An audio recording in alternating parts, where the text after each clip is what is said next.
Fala galera, bem-vindos a mais um vídeo deste canal. Eu me chamo Gabriel e no vídeo de hoje vamos ver a evolução do Homem de Ferro, do canal Tele Animated. E eu confesso que eu demorei bastante para trazer esse vídeo, que como são muitas armaduras, eu ia levar muito tempo legendando. Então, por favor, vocês podem me ajudar deixando aquele like no vídeo, né, pelo meu trabalho, e se inscrevendo aqui embaixo no canal. E eu te convido a dar uma olhada nos outros vídeos que eu já trouxe Evolução. Eu vou deixar a playlist aqui em cima nos cards e na descrição do vídeo. Agora, sem mais enrolações, roda a vinheta!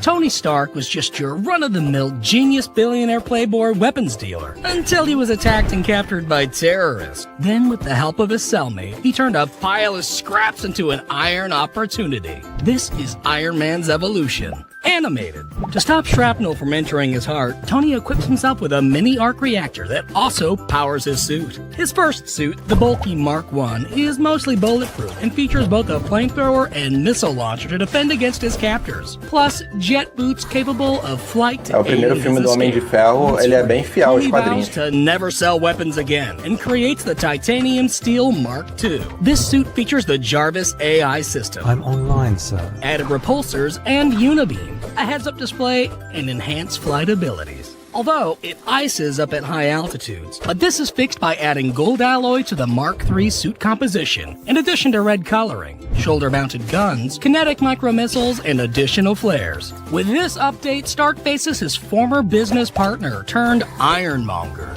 In Iron Man 2, the brighter, more streamlined Mark IV, which adds the ability to filter P, is worn briefly, as well as the Mark V, which transforms from a suitcase into a thin-plated red and silver armor that only has his basic weaponry and is less visual, mas eu gosto da ideia. Various arc reactors apparently poisoning him, Tony, supplied with a blueprint from his deceased father, creates a new element to power his arc reactors. His next suit, the Mark VI, features silver accents and a triangular unibeam, is immune and even charged by electricity, is water-resistant, features additional grenade launchers, and has a single-use laser. In this suit, he combats the dastardly Whiplash. Cara, uma coisa que eu nunca entendi, o máquina de combate tá usando a Mark II até hoje?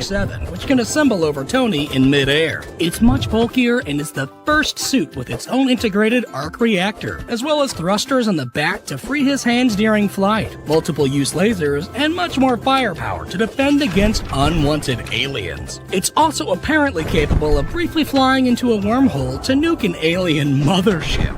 In Iron Man 3, in an attempt to manage his PTSD, Tony built many Jarvis-controlled suits referred to as the Iron Legion, including the Mark 8 with added Kevlar for protection against missiles, the more refined Mark 9 with additional jetpack, armaduras é só pra vender boneco, é impressionante. Você não sabe nem qual é a diferença, o que uma faz diferente da outra. Prototype stealth suit with a more detailed helmet, the dark and gold-plated Mark 12 with durable exoskeleton, the streamlined Mark 13 featuring a powerful rectangular arc reactor, the Mark 14 which is more lightweight for added speed, the stealth suit Mark 15 that slightly camouflages itself with plates that can switch from light to dark, the Mark 16 with significant upgrades to the camouflaging system, the bulkier Mark 17 with an oversized chest to fit a powerful unibeam, the just as chest-heavy Mark 18 which also incorporates the camouflaging system, the uniquely colored Mark 19 built for agility and speed, the black and gold Mark 20 capable of long-distance travel, the fully gold Mark 21 built for high-altitude flights, the darker Mark 22 with snazzy red flames, possibly intended as a war machine armor for Tony's friend Rhodey,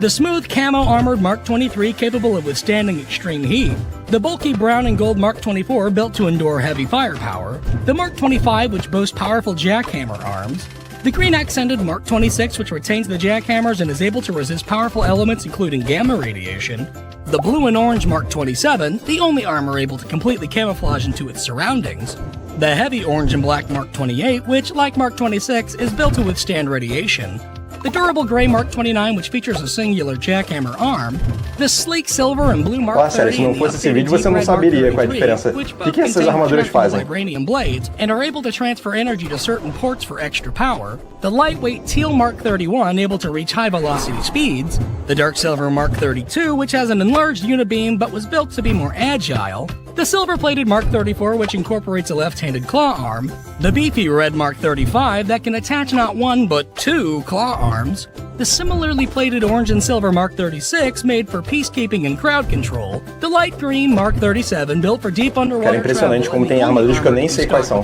Eu nem lembro delas. Ah, essa eu lembro, é o Igor. Blue Mark 38 capable of lifting enormous amounts of weight, the white and black Mark 39 built for space travel, the gray and light blue Mark 40 which can reach speeds exceeding Mach 5, and the thinly plated Mark 41 which can disassemble and reassemble mid-flight. Essa é mais bonita. In the same film, after inserting microchips into his arms, Tony is able to don the primarily gold and lightweight Mark 42 piece by piece. This armor carries over many skills and attributes from the Iron Legion and can be piloted remotely by Tony with an AR display headset. This time around, Tony battles a vengeful former nerd with help from his many armors. Following the battle, to prove his affection to his girlfriend, Pepper Potts, he destroys all of his iron suits and then finally gets surgery to remove the shrapnel from his chest, eliminating the need for his own arc reactor. Age of Ultron features ele tava morrendo, mas em vez de tirar os estilhaços, não.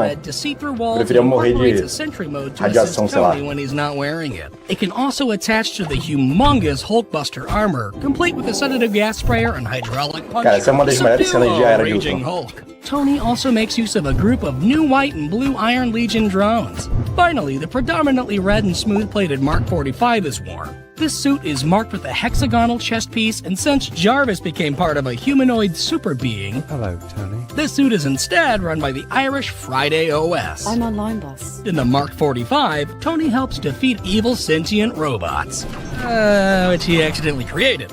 In Captain America Civil War, the Mark 46 is introduced and features various accent lights, and the first fully retractable helmet. In this film, Tony pushes for government regulations on the Avengers, but Captain America challenges the proposal, resulting in an Iron Cap clash. While the Mark 46 is able to analyze fighting patterns, Tony ultimately loses, and the Avengers go their separate ways. Then he changes his name to Tony Stank. In Spider-Man Homecoming, Tony uses the more silver Mark 47, armed with launchable grappling chains and remote Wi-Fi control, to keep tabs on Peter Parker from a distance. In Infinity War, Tony lends the Hulkless Bruce Banner the Mark 48, a more streamlined Hulkbuster suit, while Tony is outfitted with a new heart-shaped arc reactor capable of deploying his sleek nanotech Mark 50. This suit can form extra wings and weapons, as well as cannons, shields, and thrusters, helping him reach over Mach 10 and is perfectly sealed for traveling in space. It can shoot off some of its nanotech and produce a suture spray to help heal wounds. Although all of this still isn't enough to prevent Thanos from snapping away half of the universe.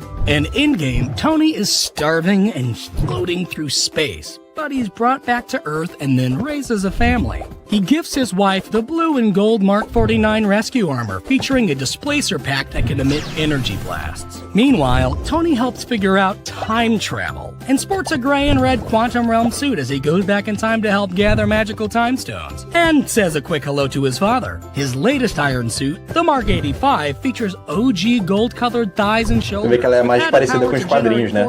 No final os caras falam, vamos fazer um negócio mais fiel. This suit's gauntlets are capable of holding the Infinity Stones that he uses to snap Thanos out of existence, causing Tony to sacrifice his life for humanity's survival. Life functions critically. And ultimately bookending the Iron Man MCU story. Well, until they dig him up for some prequel, sequel, sidequel movies.